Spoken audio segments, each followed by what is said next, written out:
Guys, welcome to our third video message. This is for the weekend of August 1st through August 3rd. Our July sales goal has been fully completed, so great job.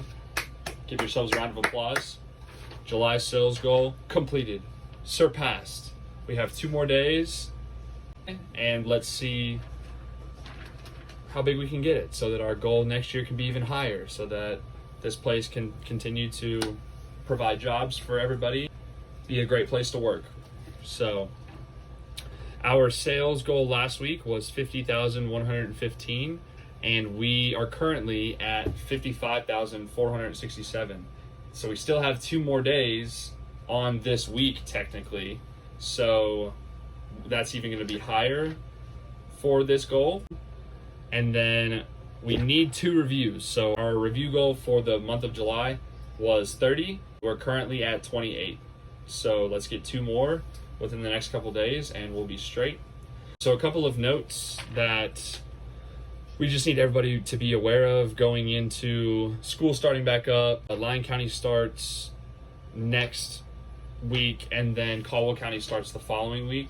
So we're gonna try to see, how business does. We're going to make some adjustments to the schedule just to fully accommodate everybody, but make sure that you're going on Sling, putting in all of your unavailability sets for all of your extracurricular activities, your things after school, your sports, your school in general, whether that's for high school or for college. I just want everybody to do it so that I can see it.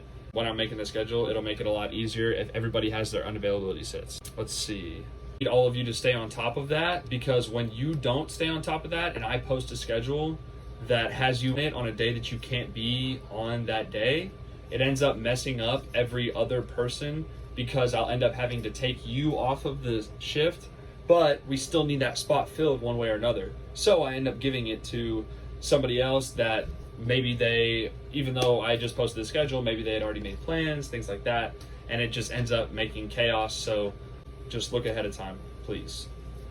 Real quickly, when we run out of the gallon jugs of hot sauce, I need everyone to use this right here. Using these until the new bottles come in. We are using a disciplinary system now. We've never had anything put in place before. So when it comes to protocol and what to do when people are misbehaving, we've never had something in place. But I'm going to copy and paste what the disciplinary form for the joint looks like.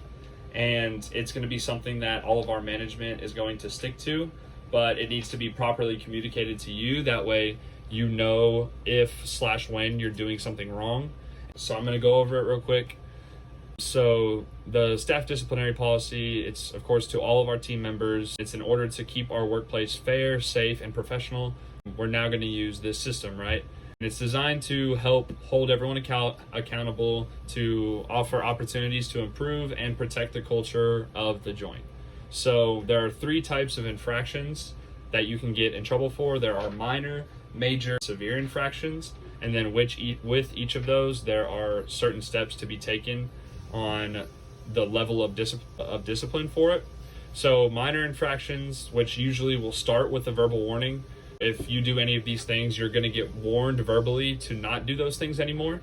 So those things are tardiness or unexcused absences, dress code violations, horseplay or being a distraction on shift, poor attitude or disrespect, and then cell phone use during shift.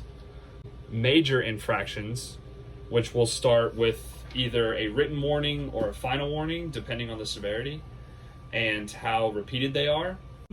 The major infractions are repeating minor infractions, refusing reasonable instructions, leaving a shift without permission, customer complaints, like if you're being unprofessional with your service or you're just being rude to customers, things like that.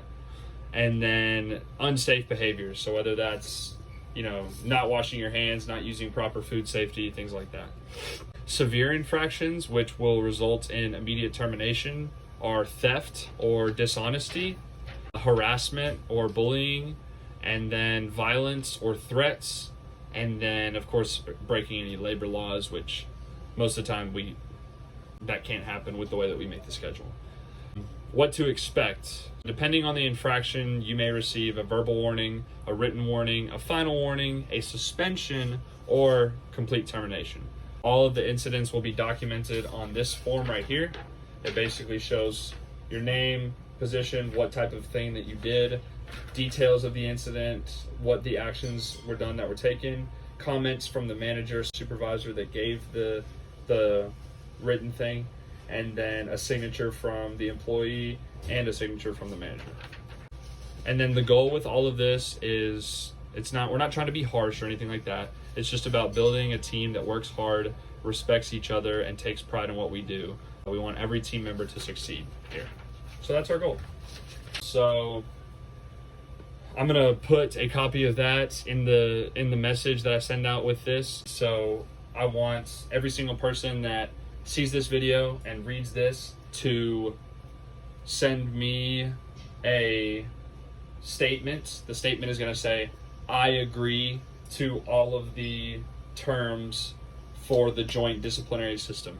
And I'm going to put it in quotes so that way you guys know. This is your way of agreeing to all of the things that we are going to force with this disciplinary system. So there is not going to be any, I didn't know this was happening, I didn't know that I would get in trouble for that.